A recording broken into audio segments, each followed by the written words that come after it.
बहुत साल पहले की बात है। एक बादशाह था जिसकी एक बहुत खूबसूरत बेटी थी। वो लड़की अपनी खूबसूरती और दौलत की वजह से बहुत घमंडी हो गई थी। कहीं से भी उसकी शादी के लिए रिश्ता आता तो वो उसे ठुकरा देती और उसका खूब मजाक बनाती। एक दिन बादशाह ने एक बहुत बड़ी दावत रखी और उसमें शहजादी से शादी करने वाले तमाम शहजादों को बुलाया। सब लोग अपने अपने मर्तबे के हिसाब से कुर्सियों पर बैठ गए। फिर शहजादी इस दावत में कई चीजों के साथ बहुत घमंडी अंदाज में आई और वो जिस भी शहजादे के पास से गुजरती तो वो उसे बहुत नीची नजरों से देखती। फिर वो एक शहजादे के पास पहुंची जो बहुत ज्यादा मोटा था। तो शहजादी ने उसका मजाक उड़ाते हुए अपनी कनीज से कहा, देखो ये तो आटे का बोरा है। जब दूसरे शहजादे के पास पहुंची तो कहा कि ये तो कोई खंबा है, और जब तीसरे शहजादे के पास गई तो कहा यह तो सफेद चूहा है।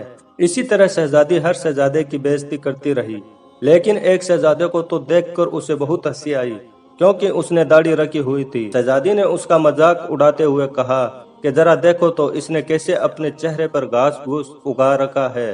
बादशाह ने जब यह देखा कि कैसे मेरी बेटी मेहमानों का मजाक उड़ा रही है तो बादशाह को बहुत गुस्सा आया और उसने ये बड़े दरबार में ऐलान कर दिया कि शहजादे पसंद करे या न करे, लेकिन मैं इसकी शादी किसी गरीब या फकीर से करवाऊंगा। इस ऐलान के बाद तमाम लोग वहां से चले गए। फिर कुछ देर बाद वहां एक भिखारी आया जो गली मोहल्ले में गाने गाया करता था। फिर वो शाही महल के खिड़की के पास बैठकर गाना गाने लगा। जब बादशाह ने उसकी आवाज सुनी तो उसने अपने नौकर से कहा कि उसको यहाँ बुलाकर लाओ। तो नौकर फटे पुराने कपड़े वाले उस भिखारी को अंदर बुलाकर ले आया। फिर उस भिखारी ने शहजादी के सामने बहुत अच्छा एक गाना गाया और फिर बादशाह से इनाम मांगा। तो बादशाह ने कहा, तुमने बहुत अच्छा गाना गाया है, मैं तुम्हें बहुत अच्छा इनाम दूंगा, मैं अपनी बेटी की शादी तुमसे करवाऊंगा। शहजादी ने जब यह सुना तो वह हैरान हो गई। उसने बहुत ज्यादा ड्रामा किया, लेकिन बादशाह ने उसकी एक ना सुनी। बादशाह ने उसे डांटते हुए कहा कि मैंने मेहमानों के सामने यह वादा किया था कि मैं तुम्हारी शादी किसी भिखारी से करूंगा। अब मैं वो कसम पूरी कर रहा हूँ। उसके बाद बादशाह ने उन दोनों का निकाह भी करवा दिया और कहा कि अब तुम अपने शौहर के साथ जाने की तैयारी कर लो। शहजादी रोती पीटती उस भिखारी के साथ गई। रास्ते में वो एक शिकारगाह के पास से गुजरी। वो शिकारगाह बहुत बड़ी थी। तो शहजादी ने भिखारी से पूछा कि ये शिकारगाह किसकी है। तो भिखारी ने कहा कि मैंने सुना है कि तुमने एक दाढ़ी वाले का मजाक उड़ाया था। ये शिकारगाह उसी दाढ़ी वाले की है। अगर तुम उस दाढ़ी वाले से शादी कर लेती तो ये शिकारगाह तुम्हारी होती। इसके बाद वो एक बड़े से बाग में पहुंची। यह बाग देखकर शहजादी ने पूछा कि यह बाग किसका है। तो भिखारी ने कहा कि यह बाग भी उसी दाढ़ी वाले का है। फिर वो एक बड़े अजीमो शान शहर में दाखिल हुई। इतना बड़ा और खूबसूरत शहर देखकर शहजादी हैरान हो गई। उसने पूछा कि इस शहर का मालिक कौन है। तो भिखारी ने कहा, यह शहर दाढ़ी वाले के मुल्क में आता है। अगर तुम उससे शादी कर लेती तो यह सब तुम्हारा होता। शहजादी ने अफसोस करते हुए कहा कि मैंने बहुत बड़ी गलती कर दी, काश मैं उससे शादी कर लेती। तो भिखारी ने नाराज होते हुए कहा कि मुझे उससे कोई मतलब नहीं, मगर तुम मेरे होते हुए किसी दूसरे मर्द की बातें क्यों कर रही हो? क्या मुझ में कोई कमी है? इसके बाद वो एक छोटी सी झोंपड़ी के पास पहुंचे।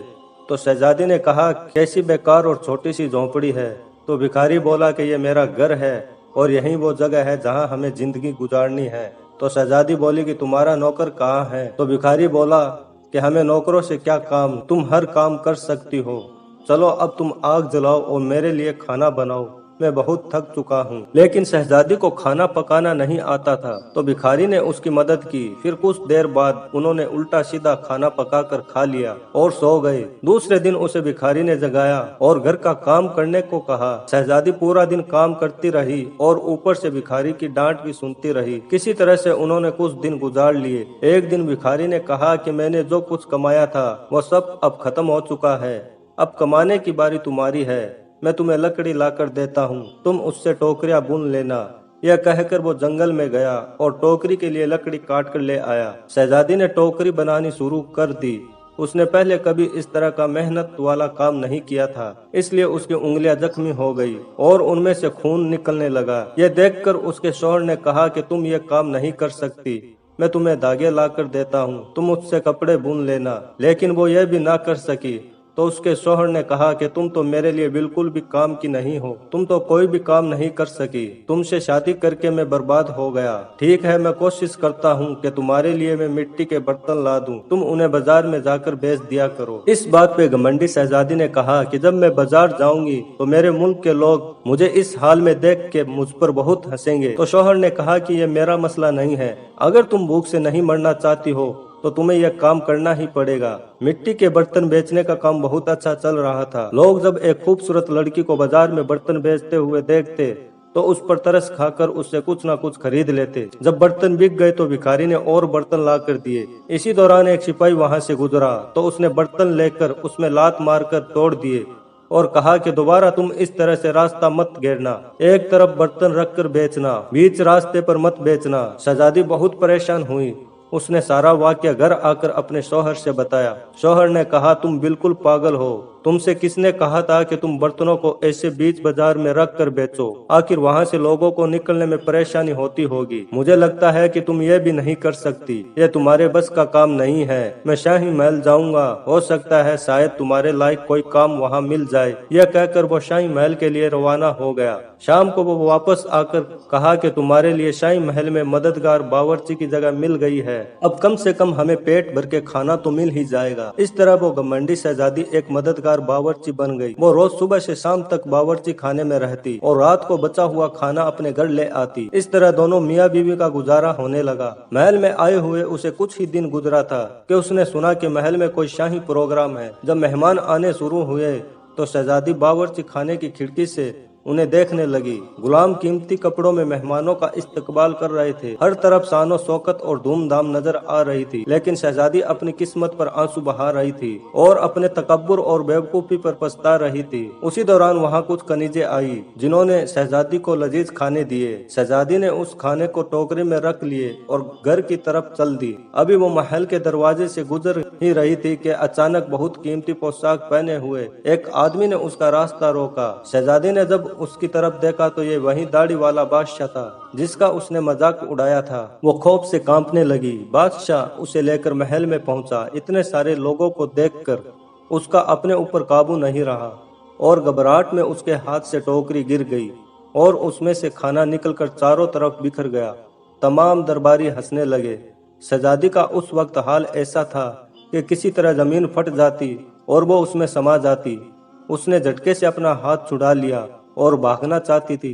फिर बादशाह ने उसे दोबारा पकड़ लिया और नरमी से बोले कि डरो मत, क्या तुम मुझे नहीं पहचानती? मैं वही भिखारी हूँ जो तुम्हारे साथ झोंपड़ी में रहता था और मैं वही सिपाही हूँ जिसने तुम्हारे बर्तन तोड़े थे। यह सब कुछ मैंने तुम्हारे लिए इसलिए किया क्योंकि मैं तुम्हें पसंद करता था और तुमसे शादी करना चाहता था। अब तुम्हारे घमंड का इलाज हो चुका है। मैं वही भिखारी हूँ जिसके साथ तुम रहा करती थी। अब तुम्हें अच्छा सबक मिल गया है। पिछली बातों को भूल जाओ और देखो हमारी शादी की तैयारियां हो रही है। उसी वक्त कनीजे आई और उसे अपने साथ ले गई। फिर शहजादी को नहलाकर उसे दुल्हन का लिबास पहनाया गया। फिर जब वो दोबारा वहां आई तो देखा कि उसके माँ बाप और तमाम दरबारी वहां मौजूद थे। लोगों ने उसे मुबारकबाद दी। उस वक्त शहजादी बिल्कुल बदल गई थी। उसका गुरूर, उसका घमंड सब खत्म हो चुका था। उसने जिंदगी गुजारने का ढंग सीख लिया था। मेरे दोस्तों, हालात जैसे भी हो, इंसान को कभी तकब्बुर और घमंड नहीं करना चाहिए। अल्लाह ताला का हमेशा शुक्र अदा करना चाहिए।